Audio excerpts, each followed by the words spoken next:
As a board member of Equality North Carolina, it's my honor and responsibility now to speak to you about supporting our efforts financially. We've talked a lot about marriage and family tonight, and I recently had occasion to address those topics with my 5-year-old daughter, Madeline. Madeline and her brother are often playing nearby when I'm on Equality North Carolina conference calls, and apparently Madeline has been picking up on the idea of marriage inequality, but she wasn't quite clear on who is being discriminated against. So the other day we were driving in the car and she asked me, why is it that girls can only marry girls and boys can only marry boys?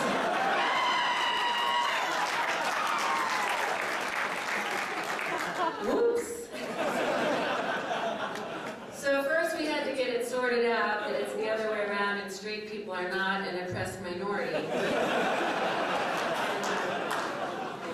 As I said, Madeline is 5, so her first response to the idea that anyone might expect her to marry a boy was, "That is disgusting."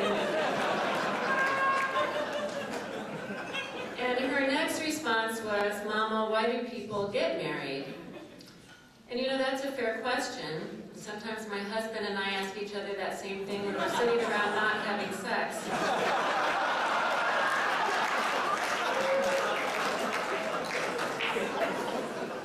What I told Madeline to explain it to her is this. I said, when you're a baby, you start out in one family, but when you become an adult, you find the person you love most in the whole world, and you can ask him or her to marry you, and then the two of you become a new family. And Madeline thought this over. She nodded judiciously, and she told me that she had decided she would marry either Ryan or Katie. Fine. But as we were discussing this, I thought, you know, that's pretty amazing. You get to choose someone, the most special person in the whole world, to be your family. And it's an act so personal and so definitive of your whole life. Surely nothing is more fundamental to liberty or to the pursuit of happiness. Of course, across time and culture, there always have been people who feel that they are the best niches on the beaches. And they try to limit marriage equality for others. You can't marry him, he's the wrong religion. You can't marry her, wrong caste. Wrong color, wrong country, wrong side of the tracks. Don't you know that he's a shark and you're a jet? And yet love. Love just won't agree to follow those rules. And so from the fable of Romeo and Juliet to the very real court case of Mildred and Richard Loving, people have been fighting and sometimes paying a very dear price for the right to make a family with the person they love most in all the world. Which brings us to today and to North Carolina, and to a proposed constitutional amendment saying you can't marry the person you love most, wrong gender. Other states have gone before us into this battle, and like me, I'm sure you've cheered from the sidelines. Maybe you sent money to California, shook your head over a tough loss in Wisconsin, rejoiced with friends from New York. But we never had to pass through that fire here. Even as anti-gay prejudice poisoned the constitutions of every other southern state in this country, our state remained the proud exception. And now, quite simply, the fight has come to us. And every LGBT citizen in North Carolina, from couples who have been together for 30 years to teenagers just learning about who they are, has been put on the firing line as the target in a campaign of hate. These are the grasping claws of an antiquated bigotry. It is fueled by fear and self-righteousness, and its proponents rage that they have lost, irrevocably lost, the hearts and minds of young people. It was Dr. King, echoing the words of 19th century abolitionist Theodore Parker, who told us that the arc of the moral universe is long, but it bends toward justice.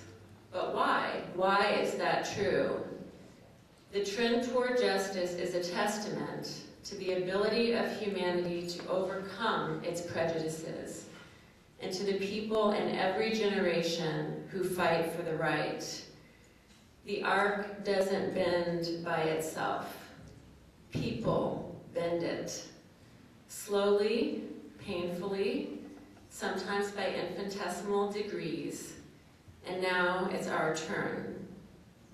With regard to the amendment, some people, mostly heartbreakingly young people, say there's no way we can lose come May. And others, I hesitate to use the word old to describe my friends, say there's no way we can win. All of us wish this had never happened. But as a wise philosopher once said in the mines of Moria, so do all who live to see such times. But that is not for them to decide. All we can decide is what to do with the time that is given to us. It's our turn on the front lines, and we rise to accept that burden. In a world of moral ambiguity, ours is the honor of a just cause. And you don't walk away from that because you could lose. We come with everything we have, the best in us, and together we take our turn at the helm. We really have two goals tonight. One is to raise $25,000, and the other is 100% participation. And when I say 100% participation, what I actually mean is 100% participation.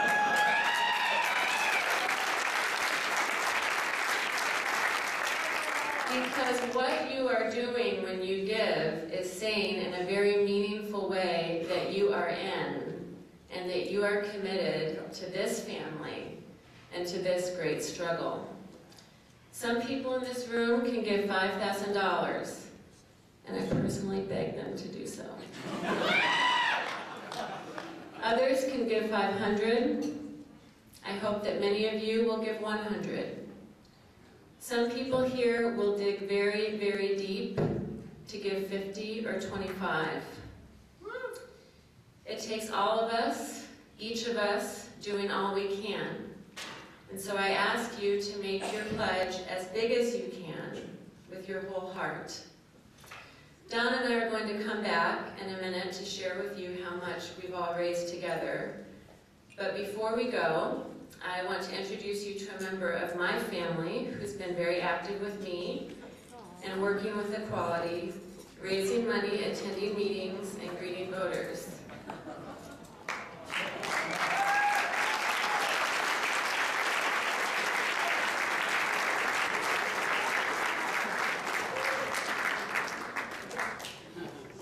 This is my daughter, Eleanor. She is 7 weeks old. Like every baby, she is perfect. She was born this way. She is infinitely precious. She is totally unique.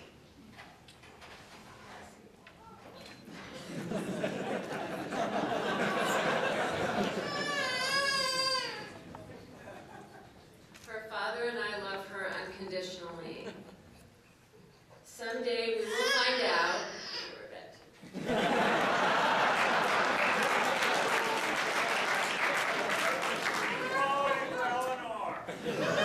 Someday we will find out if she is LGBT or straight.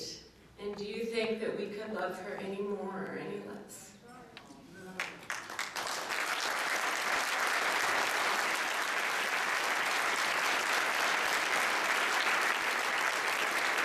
People have said to me, oh, by the time she's grown up, she'll be able to marry whomever she wants.